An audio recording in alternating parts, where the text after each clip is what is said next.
Hey, this is Jett from Tracer, and you're listening to Impact Channel.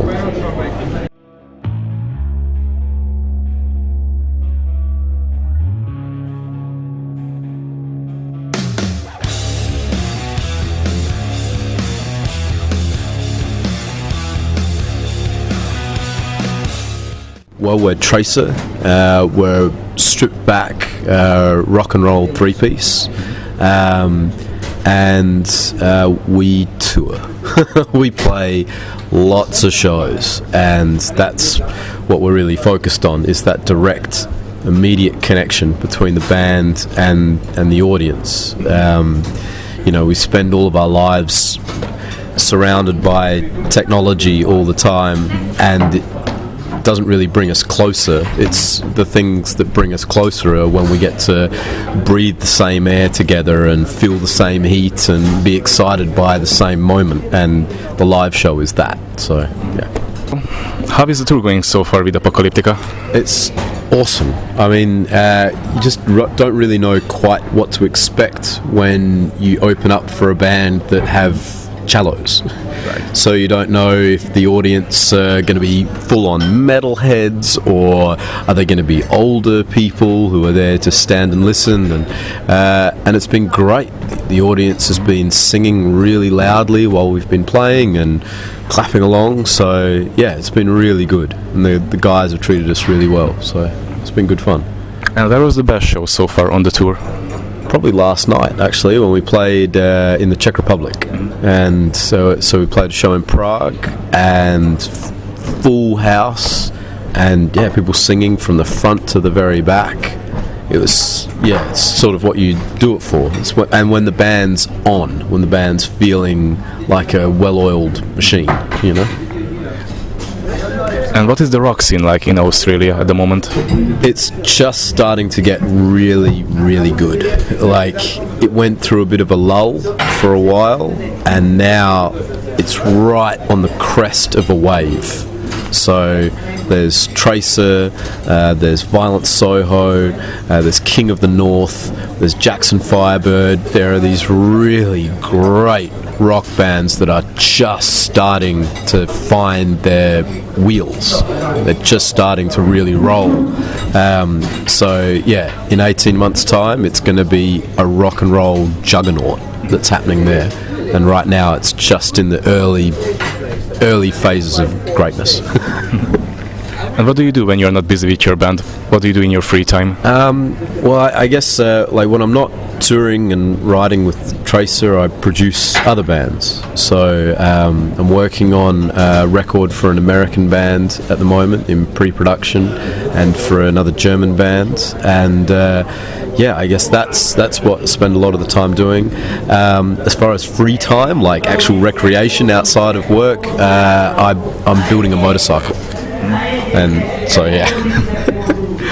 Something like with your hands. There's something about working with your hands on that that's really refreshing, you know, because you pour so much emotion and mental energy into making music that there's something quite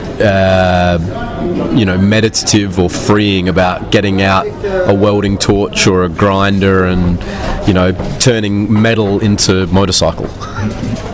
What does rock and roll mean to you? That's a really good question. I think, well, to me, rock and roll can still be about personal freedom, you know? I mean, as much as what rock and roll has been packaged and turned into a commodity, I think it's hard now for rock music to be dangerous like it once was. You know, I think I guess I think back to the early Stone stuff, you know, them sending crowds insane, like women losing their minds, or like, you know, the Sex Pistols going #1 in the UK and it not even being published in Billboard magazine, just no #1 that year, or Marilyn Manson getting picketed all across America. You know, I think it's hard to be that dangerous now, but I think that it's still about personal freedom, and rock music has a tangible, visceral element of the live show that some other genres don't have. What I hope is that rock music can turn itself around a bit, look forward again, like as much as the greats of rock, Zeppelin and the guys that sort of started the genre, Hendrix and that kind of stuff, as much as they worshipped the blues guys, they still wanted to make something new, like the music of the future in their time. And I hope that rock music now can start thinking like that again, look, because we need innovation, otherwise we're just going to get taken over by dudes with computers, And how old were you when you started to listen to this music? I think when I got, like, the first band that sort of took my mind away was Queen, and that happened when I was about, I'd listen to rock music, my dad used to, when I was in the womb, in my mum's tummy, my dad would set up speakers around her stomach and play the Rolling Stones' Sticky Fingers into her stomach, like, so, and my brother was always in rock bands, so I started going to shows very early. But the first band that felt like my band was Queen, and that would have been when I was about 14 or something like that. But listening to them, I didn't even really understand that they were human, like what they did was so otherworldly, so amazing, that I was like, well, I love this, but no normal person can possibly do this. And it was only when I started getting into Metallica that I first thought, wow, fuck, not only do I love this, but these people are real human beings as well. And then the Sex Pistols, and then you realise, oh wow, sort of this could be for anyone, like, and it all went from there. But it's all I've done since I was 19, basically. So, what was the first album you got? Man, the very first record, it was probably Sticky Fingers by the Stones, and I think the very first concert I went to was when I was 8. And it was Nirvana playing in Adelaide. Yeah, I wasn't even, it was because my brother was a sound engineer at the venue, and it was an over 18s show, so he wrapped me up in microphone cables and carried me in over his shoulder and sort of hid me at the back behind the mixing console. And I can only remember little snippets. I can remember it being so loud that I couldn't feel my face, but but yeah. So that was the first concert. Yeah. And what was your first concert as a musician? As a musician, oh man, it was probably a battle of the bands. Like in a local bar. Where you got to play like 3 songs, and I think we played 2 covers and 1 original, and I think we played Knockin' on Heaven's Door, probably more the Guns N' Roses version than the Bob Dylan version, and something else. Yeah, and that was probably when I was about 17 or thereabouts. Do you remember your first bass guitar? Yeah, hell yeah! It was a Squier. Precision jazz, so like precision pickup and jazz pickup with a big Metallica sticker on it, and I was really fortunate actually that was the first, my mum and dad gave me that instrument, and it was a cheap instrument, it was a good cheap instrument, like when you're first learning an instrument it can be pretty frustrating. You can feel like you're never going to get better. And it was really fortunate that I was given an instrument that sort of welcomed me with open arms rather than putting up a wall in front of me by being hard to play. So, yeah, it was good. It was good. How old were you around that time?